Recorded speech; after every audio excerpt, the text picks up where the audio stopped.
नमस्कार दोस्तों। रशिया और यूक्रेन के बीच में तनाव बढ़ता ही जा रहा है। रशिया ने अपने सोल्जर्स और टैंक्स को भेज दिया है यूक्रेन के सेपरेटिस्ट एरियाज में पीस कीपिंग के नाम पर। यूक्रेन के सिविलियंस को, आम जनता को अब ट्रेनिंग दी जा रही है हथियारों की, क्योंकि खतरा यह है कि अब जंग किसी भी वक्त छिड़ सकती है। आइए समझते हैं आज के इस वीडियो में। दोस्तों, ये वीडियो मैंने 23 फरवरी की रात को शूट किया था और आज 24 फरवरी को जंग ऑलरेडी छिड़ चुकी है। Gunfire and explosions have been heard here and in the second city of Kharkiv shortly after the Russian President Vladimir Putin announced the move in an unscheduled TV address. He said that Russia would bring in troops. He told Ukrainian troops to lay down arms and go home. Any attempt to interfere with this Russian action would lead to, quote, consequences they have never seen. After Russian troops were told to lay down their arms, social media became a window into the new reality, showing the impacts of what appeared to be missiles being launched into Ukraine.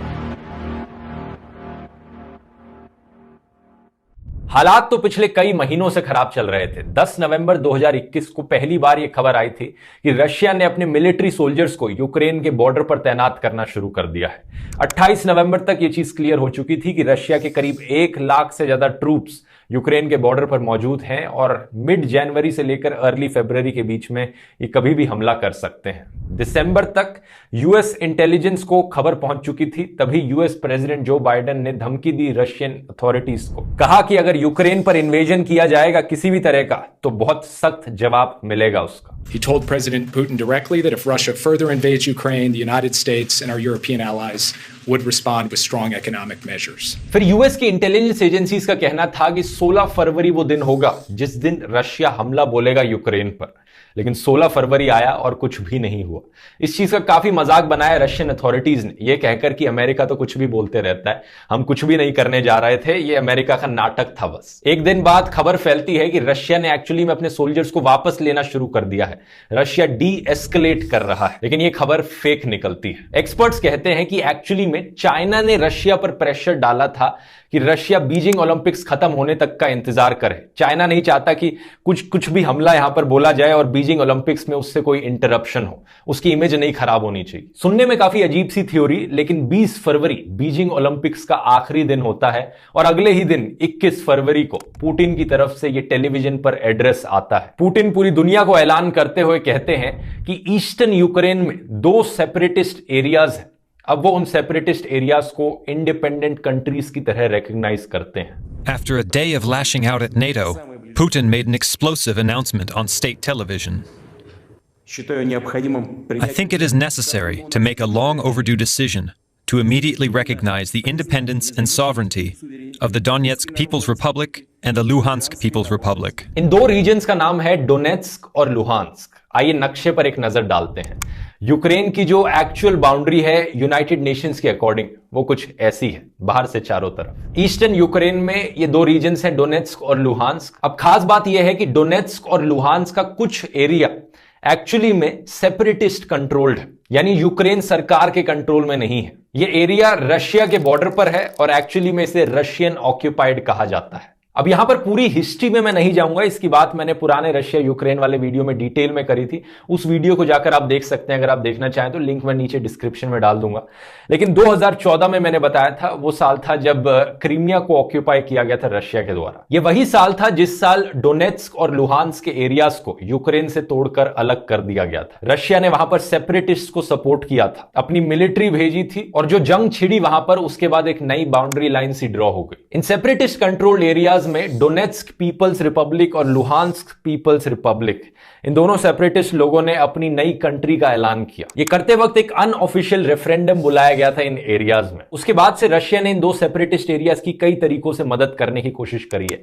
Military support देकर, financial support देकर, Covid vaccine provide करी इन्हें, और यहां रहने वाले करीब 8 लाख लोगों को रशियन पासपोर्ट्स भी प्रोवाइड कर दिए गए रशिया के द्वारा। इन एरियाज में लड़ाई खत्म करने के लिए और शांति बनाने के लिए 2015 में एक मिन्स्क एग्रीमेंट साइन किया गया था, जिसके तहत यूक्रेन को इन रीजन्स को स्पेशल स्टेटस प्रोवाइड करना था, एक सर्टेन डिग्री ऑफ ऑटोनॉमी देनी थी, वहां की सरकार को एक्नॉलेज करना था और यह कहा गया था कि अब कोई लड़ाई नहीं होगी, यहां पर कोई हथियारों का इस्तेमाल नहीं किया जाएगा और जो भी फॉरेन प्रेजेंस है इस एरिया के अंदर वो हटा दी जाए। अब क्योंकि पुतिन ने कहा कि रशिया अब उन एरियाज को इंडिपेंडेंट कंट्रीज की तरह कंसिडर करता है और अब पुतिन ने अपनी आर्मी भी भेज दी है उन एरियाज के अंदर, तो इसलिए अब इसे इन्वेजन बताया जा रहा है। पुतिन ने मिन्स्क एग्रीमेंट को नल एंड वॉइड कर दिया है और अब खतरा यह है कि पुतिन सिर्फ यहां तक रुकेगा नहीं। यूरोपियन देशों को और यूएसए को डर है कि अब पुतिन एक्चुअली में पूरे यूक्रेन देश पर कब्जा जमाने की कोशिश में है। एक इंपॉर्टेंट चीज मैं यहां पर पॉइंट आउट करना चाहूंगा, जब से सोवियत यूनियन टूटा है रशिया हर 6-7 साल बाद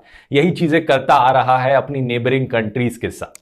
2014 में रशिया ने क्रीमिया को ऑक्यूपाई किया, इससे पहले 2008 में जॉर्जिया के कुछ एरियाज को रशिया ने ऑक्यूपाई किया। इस नक्शे पर देखिए अबखाजिया और साउथ ओसेटिया का जो रीजन है वो एक्चुअली रशियन ऑक्यूपेशन के अंडर है। करीब 20% जॉर्जिया का देश एक्चुअली में रशियन ऑक्यूपेशन के अंडर है। इसके बाद मोल्डोवा एक देश है ईस्टर्न यूरोप में जिसका एक पूरा हिस्सा ईस्टर्न साइड पर लाए करने वाला सेपरेटिस्ट एरिया है जिसका नाम है ट्रांसनिस्ट्रिया, जहां रहने वाले सेपरेटिस्ट अपने आप को एक नए देश की तरह मानते हैं और एक्चुअली में वो रशिया से रीयूनिफाई करना चाहते हैं। तो यहां पर भी रशियन इन्फ्लुएंस काफी ज्यादा है इस ट्रांसनिस्ट्रिया एरिया में भी। और अब आप अगर नक्शा देखोगे कि रशिया ने अपनी आर्मी को, अपने सोल्जर्स को कहां कहां डिप्लॉय किया है। इस मैप में जो रेड सर्कल्स हैं वो तो परमानेंट सेटलमेंट्स थी, चलो उन्हें जाने दो, लेकिन जो ब्लैक डॉट्स आप इस मैप पे देख रहे हो वो नए ट्रूप्स हैं जो लाए गए हैं पिछले कुछ महीनों में। तो रशिया ने यूक्रेन देश को तीनों डायरेक्शन से घेर लिया है और रशियन सोल्जर्स ना सिर्फ रशिया में मौजूद हैं बल्कि क्रीमिया में भी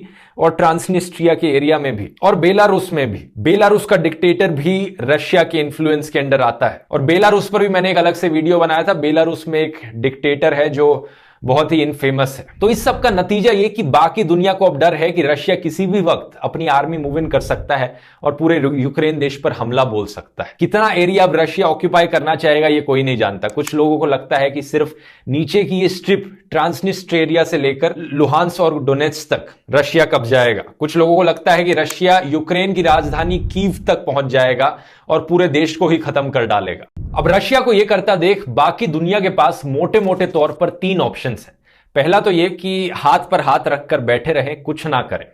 लेकिन फिर खतरा यह है कि आज रशिया को अगर यूक्रेन ऑक्यूपाई करने दिया जाए तो कल को रशिया बोलेगा कि मैं तो कजाकिस्तान भी वापस चाहता हूं, मंगोलिया देश भी वापस चाहता हूं, स्लोवाकिया भी, क्रोएशिया भी, सबको इन्वेड करके वो बड़ा बनता रहे और इस तरीके से इंपीरियलिज्म को नहीं रोका गया तो किसी ना किसी दिन हमारे ऊपर भी आकर हमला होगा। दूसरा ऑप्शन ये कि बाकी देश अपनी मिलिट्री का इस्तेमाल करें और रशिया जो करने लग रहा है वहां पर अपनी आर्मी भेज दें और लिटरली रशियन फोर्सेस के साथ लड़ाई करके उन्हें रोका जाए। लेकिन ये ऑप्शन भी अच्छा नहीं है क्योंकि ये करने का मतलब है लिटरली एक वर्ल्ड वॉर डिक्लेयर कर देना और ज्यादातर देश थैंकफुली आज के दिन लड़ाई नहीं करना चाहते, जंग पर नहीं जाना चाहते क्योंकि उससे बस खून खराबा होता है, लोगों की जानें जाती हैं, कुछ भी अच्छा पॉजिटिव रिजल्ट नहीं होता। नेटो ने अपनी मिलिट्री को डिप्लॉय जरूर किया है। 5000 नेटो ट्रूप्स पोलैंड में डिप्लॉय किए गए हैं, 4000 भेजे जा सकते हैं रोमेनिया, बुल्गारिया, हंगरी, स्लोवाकिया के देशों में।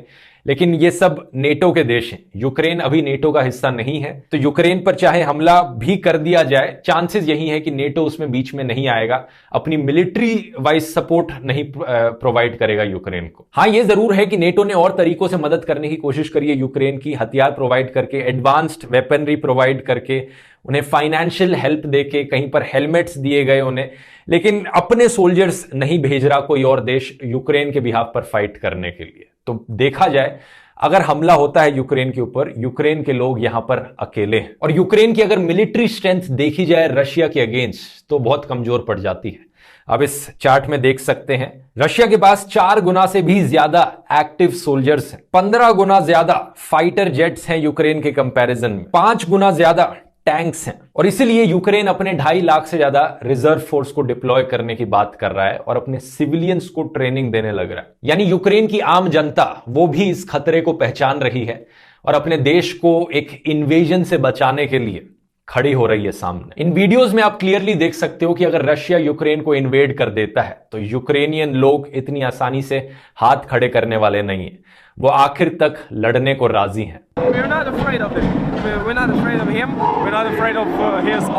Я здесь, потому что у меня молодая жена и 2 детей.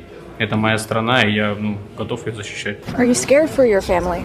You're all going to die someday, and the thing you can do is you can live your life in dignity. We here in Ukraine, every single day we are preparing for fight. We are preparing to defend ourselves. US के estimates के according अगर यहां पर एक all out war होती है तो 50,000 से ज्यादा सिविलियंस मारे जा सकते हैं, हजारों लोगों को अपने घर छोड़ने पड़ेंगे, यूरोप में एक और रेफ्यूजी क्राइसिस हो जाएगी और यूक्रेन देश की हालत शायद वैसी बन जाएगी जैसी सीरिया की हालत है आज के दिन। इस पॉइंट में एक और रीजन है जो मैं बताना भूल गया, रशिया ने लिटरली बाकी देशों को धमकी दी है कि वो न्यूक्लियर बॉम्ब्स का इस्तेमाल करेंगे अगर कोई और देश इंटरफेयर करने आया तो यहां पर। तो बाकी दुनिया के पास और क्या ऑप्शन बचा यहां पर? तीसरा ऑप्शन है इकोनॉमिक सैंक्शंस, यानी इकोनॉमिकली रशिया को यहां पर आइसोलेट करने की कोशिश करी जाए, इकोनॉमिकली हमला करने की कोशिश करी जाए, उनके पैसे पर हमला किया जाए। I'm announcing the first tranche of sanctions. These sanctions are a major step. And we hold further sanctions at readiness to be deployed. The U.S. and its allies coordinated a first round of sanctions against Russia over its troop deployment to breakaway regions of Ukraine. US, Europe, Canada, Japan, कई देशों ने Russia के खिलाफ economic sanctions already declare कर दिए हैं और यह कहा है कि अगर रशिया ने कोई भी और कदम उठाया इन्वेजन की ओर तो और भी ज्यादा इकोनॉमिक सैंक्शंस डिक्लेयर किए जाएंगे। हमला यहां पर किया गया है पहले रशियन बैंक्स पर और रशियन बिलियनियर्स पर, क्योंकि बहुत से देश जानते हैं कि पुतिन अपने आप से कोई इतना बड़ा डिक्टेटर नहीं है। पुतिन भी रशियन ओलिगार्क्स यानी रशियन बिलियनियर्स के इन्फ्लुएंस के अंडर आता है, उनसे प्रभावित होता है। यूके ने 5 रशियन बैंक्स को टारगेट किया है, यूनाइटेड नेशंस ने भी इस चीज को कंडेम किया है और शायद से सबसे मुश्किल जो इकोनॉमिक सैंक्शन था वो जर्मनी की तरफ से आया। जर्मनी ने नॉर्ड स्ट्रीम 2 गैस पाइपलाइन की सर्टिफिकेशन को रोक दिया है। यह एक बहुत बड़ा कदम है क्योंकि जर्मनी की 50% से ज्यादा गैस सप्लाई रशिया से आती है और ऐसा कदम उठाने का मतलब है कि जर्मनी अपनी ही गैस सप्लाई को इंटरप्ट करने लग रहा है, यानी जर्मनी के अंदर गैस के प्राइसेस बहुत तेजी से बढ़ जाएंगे। इकोनॉमिक सैंक्शंस के बारे में यही बात होती है दोस्तों कि जब दूसरे किसी देश को आइसोलेट करने की कोशिश की जाती है, इकोनॉमिकली हमला करने की कोशिश की जाती है तो अपने देश पर भी बहुत असर पड़ता है। और बात यहीं पर आ जाती है कि कौन सा देश कितना नेगेटिव असर अपनी इकोनॉमी पर सह सकता है दूसरे देश को सबक सिखाने के लिए। फॉर एग्जांपल, अगर आज के दिन इंडिया कहता है कि सारा मेड इन चाइना सामान बैंड है इंडिया के अंदर, तो इंडियन इकोनॉमी को उससे बहुत ज्यादा बुरा असर पड़ेगा as compare to Chinese economy. तो उस सेंस में इकोनॉमिक सैंक्शन लगाना बहुत ही मुश्किल होगा इंडिया के लिए चाइना पर। अब वैसे अगर इंडिया की बात करें तो इंडिया का क्या रोल है यहां पर पूरे इस रशिया और यूक्रेन की क्राइसिस के बीच में? इंडिया पर इसका क्या असर पड़ेगा और इंडिया को यहां पर क्या कदम उठाने चाहिए? इसकी बात करने के लिए आगे के वीडियो में होंगे मोहक मंगल, शायद आप इन्हें जानते ही होंगे सोच यूट्यूब चैनल से। ये इंडिया का रोल अब एक्सप्लेन करेंगे इस कॉन्टेक्स्ट। इंडियन सरकार ने कहा है कि रशिया और यूक्रेन के मुद्दे के ऊपर वो बहुत ही कंसर्न्ड है। The escalation of tension along the border of Ukraine with the Russian Federation is a matter of deep concern.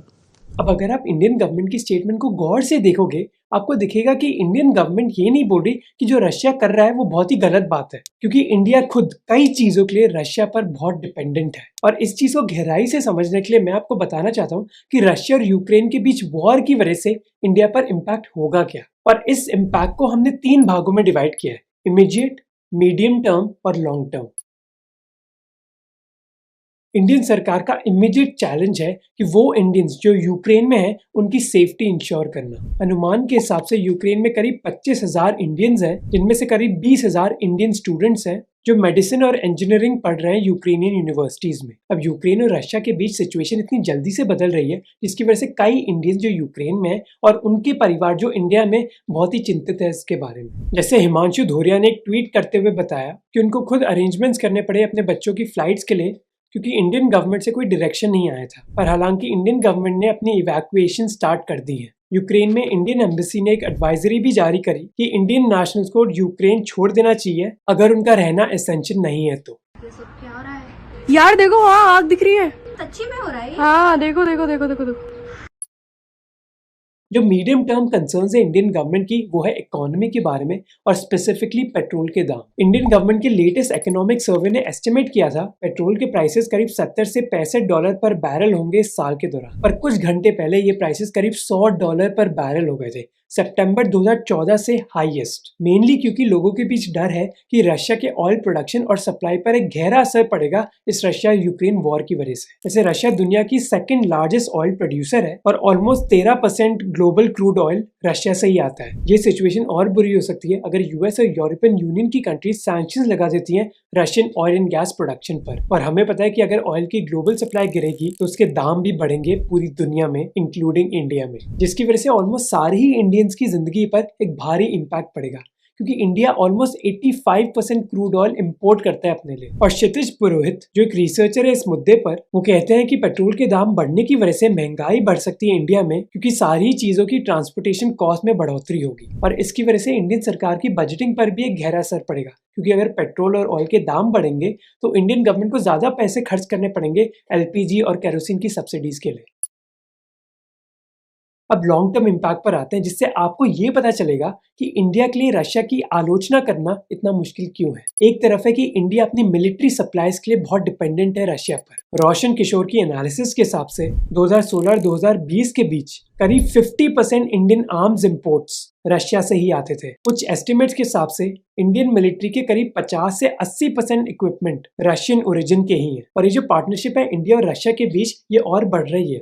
ये बस पार्टनरशिप ऐसी नहीं है कि रशिया आर्म सप्लाईज बेच रहा है और इंडिया खरीद रहा है, बल्कि अब ये दोनों देश जॉइंटली रिसर्च और डेवलप भी कर रहे हैं आर्म सप्लाईज को। जैसे ब्रह्मोस क्रूज मिसाइल एक उदाहरण है इस चीज का, जो एक जॉइंट वेंचर था इंडिया और रशिया के बीच। इनफैक्ट जो नाम है ब्रह्मोस का, वो दो नदियों के नाम से बना है, इंडिया की ब्रह्मपुत्र और रशिया की मॉस्कवा। पर कुछ घंटे पहले ही प्रेसिडेंट बाइडेन ने अनाउंस किया कि वो उन रशियन कंपनीज पर सैंक्शंस लगा रहे हैं जिनके मिलिट्री टाइज है, जिसका इंडिया की मिलिट्री पर एक असर पड़ सकता है। गुरजीत सिंह जो जर्मनी के लिए इंडिया के फॉर्मर एम्बेसडर थे, उन्होंने कहा कि इन सैंक्शंस की वजह से इंडिया को डिफेंस सप्लाईज के चलते बहुत मुश्किलें आ सकती हैं। अब ऐसे सैंक्शंस किसी देश पर पहली बार नहीं लगे।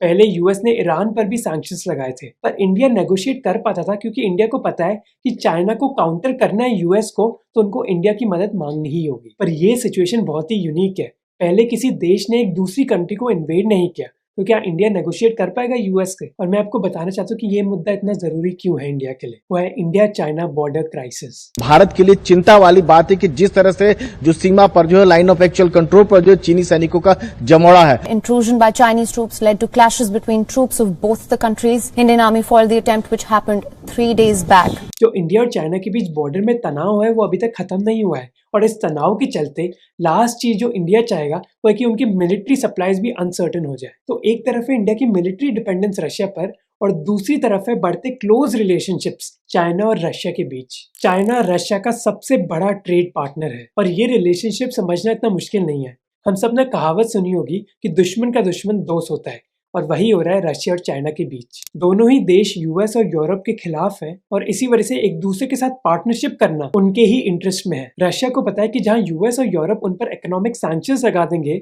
पर चाइना ऐसा उनके लिए नहीं करेगा। और इंडिया को डर है कि एक बढ़ती रशिया और चाइना की पार्टनरशिप इंडिया के लिए डेंजरस हो सकती है। पर ये जो डर है कोई फालतू नहीं है, बल्कि जस्टिफाइड भी है, क्योंकि हिस्टोरिकल एविडेंस है कि कई बार रशिया ने चाइना को सपोर्ट किया है और ना कि इंडिया को। जैसे 1962 वॉर के दौरान तन्वी मदन जो एक फॉरेन पॉलिसी एक्सपर्ट हैं, उन्होंने अपनी बुक में लिखा था कि कैसे निकिता क्रूशेव जो सोवियत यूनियन के प्रेसिडेंट थे 1960s के दौरान, उन्होंने चाइना को इंडिया चाइना वॉर के दौरान बताया कि सोवियत यूनियन अपने चाइनीज ब्रदर्स को सपोर्ट करेगा और ना कि इंडियन फ्रेंड्स को। क्रूशेव ने तो इनफैक्ट मिग एयरक्राफ्ट की डिलीवरी भी डिले कर दी थी इंडिया को। इसीलिए इंडिया को डर है कि अगर इंडिया चाइना कॉन्फ्लिक्ट होता है तो क्या रशिया इंडिया को सपोर्ट करेगा भी। अब आप में से कुछ पूछोगे कि अगर इंडिया रशिया पर डिपेंडेंट है तो रशिया भी तो इंडिया पर डिपेंडेंट है, क्योंकि रशिया के 25% डिफेंस एक्सपोर्ट्स इंडिया में आते हैं। पर तन्वी मदन कहती है कि व्लादिमीर पुतिन ऐसे इंसान है जो खुद भुगतने के लिए तैयार हो जाते हैं अगर कुछ उनको चाहिए तो। अब ये रशिया यूक्रेन वॉर को ही देख लीजिए।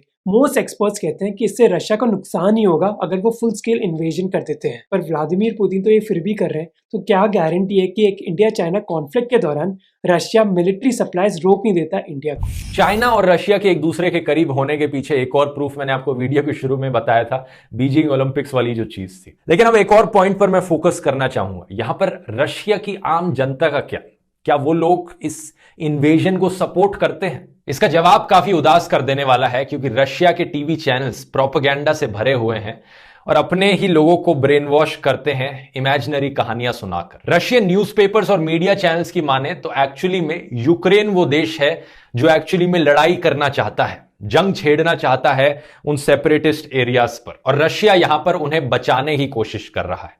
मैंने आपको वीडियो की पहली लाइन में बोला था कि रशिया ने जो ट्रूप्स भेजे हैं उन सेपरेटिस्ट एरियाज में, वो पीस कीपिंग के नाम पर भेजे हैं। पुतिन कहता है अपनी जनता से कि हम जो कर रहे हैं वो शांति बनाए रखने के लिए कर रहे हैं। ये नेटो हैं और यूक्रेन वाले हैं जो जंग छेड़ना चाह रहे हैं, लड़ाई कराने की कोशिश कर रहे हैं। और अनफॉर्चुनेटली ज्यादातर रशियन जनता से जब पूछा गया कि उनकी क्या राय है तो उनका भी यही मानना है। हालांकि वो जंग नहीं चाहते, लेकिन उनको लगता है कि यहां पर भड़काने का काम यूक्रेन करने लग रहा है, यूक्रेन के सोल्जर्स करने लग रहे हैं, जो कि बिल्कुल भी सच नहीं है। I know for sure that we have never taken any aggressive actions. Never. Russia is only defending itself. Ukraine has always been a traitorous country. Always. They've always betrayed everyone. NATO does whatever it wants there. CNN के opinion poll के according 50% Russians का मानना है कि Ukraine के खिलाफ military force इस्तेमाल करना सही चीज होगी अगर हमें उन्हें नेटो ज्वाइन करने से रोकना है तो। लेकिन 43% रशियंस का मानना है कि अगर हम यूक्रेन को रशिया के साथ रीयूनाइट करवाना चाहते हैं तो मिलिट्री फोर्स उसके लिए इस्तेमाल करना सही चीज नहीं होगी, वो गलत होगी।